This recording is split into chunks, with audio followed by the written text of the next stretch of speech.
Robert, the once brave fox and knight, found himself in the luxurious but surprisingly boring halls of the palace.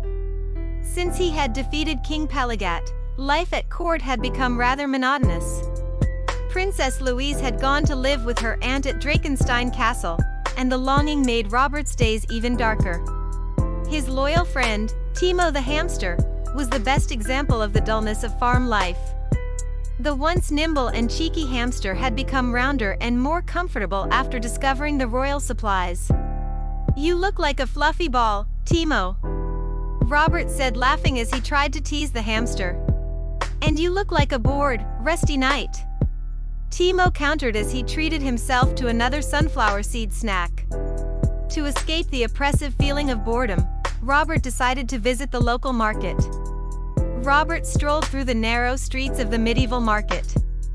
The air was filled with the smells of freshly baked bread, exotic spices, and the sweet scent of honey. Vendors loudly shouted out their wares while jugglers and musicians entertained the crowd with their performances.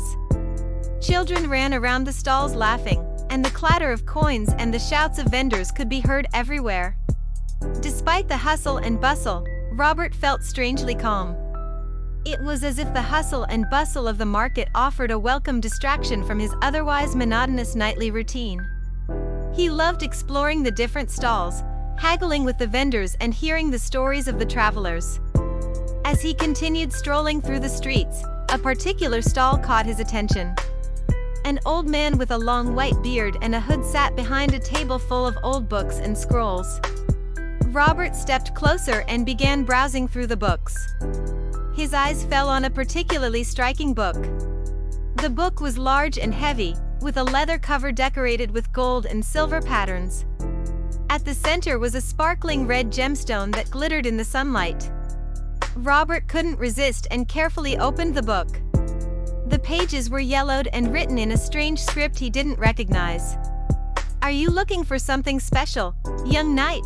the old man asked in a rough voice. Robert looked up and nodded. "This book, there's something magical about it." "What is its story?" The old man smiled and replied, "This is a very old book, and so far no one has been able to read its writing." Robert looked at him confused. "But everything is clearly written." The old man looked at Robert deep in the eyes. "If you can read the book, then it is for you. It contains a powerful spell." Robert was fascinated by the book and couldn't wait to go home to study it. Timo, who had followed him, snorted disparagingly. "You and your fantasies, Robert. It's probably just a recipe book for roast dragon." On the way home, Timo never missed an opportunity to gossip about Robert's childish fantasies. "You may be a king, but sometimes you act like a little boy who dreams of fairy tales and legends," the hamster mocked. "You should really grow up and not be distracted by some charlatans with useless books." Robert, usually patient with Timo's teasing, suddenly stopped and pulled the book out of his bag. "Read to me," he challenged Timo. "Then we'll see if it's just a scam or if the old man was right." Timo tried to decipher the characters on the page, but they didn't make any sense to him. He looked at Robert in disbelief. "And you're trying to tell me that you can read this scribble?" Robert put the book back in his bag and answered confidently, "Yes." He continued on his way to the castle, with Timo following close behind him, his curiosity now piqued. When they reached the reading room, Robert sat down in his favorite leather chair. Timo deftly climbed onto his shoulder, his little eyes fixated on the book, excited about what they would discover. Robert gently ran his fingers over the old page and his eyes fell on the title written in ornate letters. "The Gate to the Dragon World." He read the title out loud and felt goosebumps run down his spine. Timo, who was usually not easily impressed, also seemed moved by the significance of the title. "The Gate to the Dragon World?" Timo repeated thoughtfully. "That sounds like an adventure that even makes me curious." Robert smiled and began reading the first lines of the chapter. The words seemed to jump off the page, drawing the two into a world full of magic, mystery, and of course dragons. The pages of the book were old and crackled with every movement. Drawings of creatures and magical symbols decorated the edges.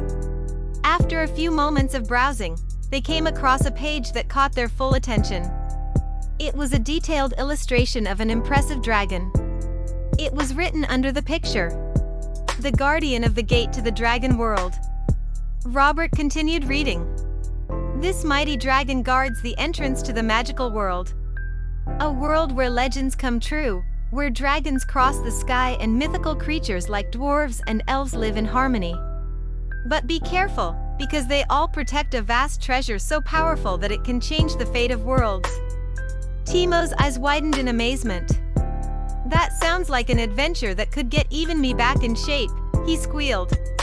Robert looked at his little friend with sparkling eyes. "What do you think of this, Timo? Should we try to find this hidden world and maybe the treasure too?" Timo grinned mischievously.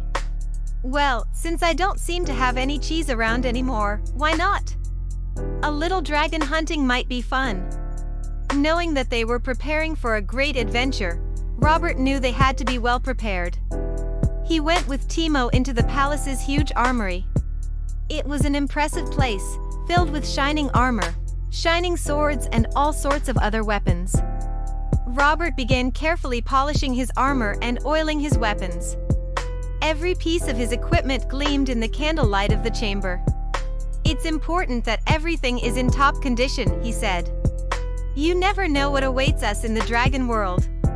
Timo was busy packing various items into a small bag. It was amazing how many things he could fit into this seemingly small bag, from small vials of mysterious liquids to tiny tools and strange artifacts. Robert watched him with raised eyebrows. "Where did you get this bag?" he asked curiously. "I never noticed before that you fit more in there than there should be room for." Timo paused and looked at Robert with a mysterious smile. "This is an end-never hamster bag," he declared proudly. "They date back to a time long gone and are passed down to hamsters."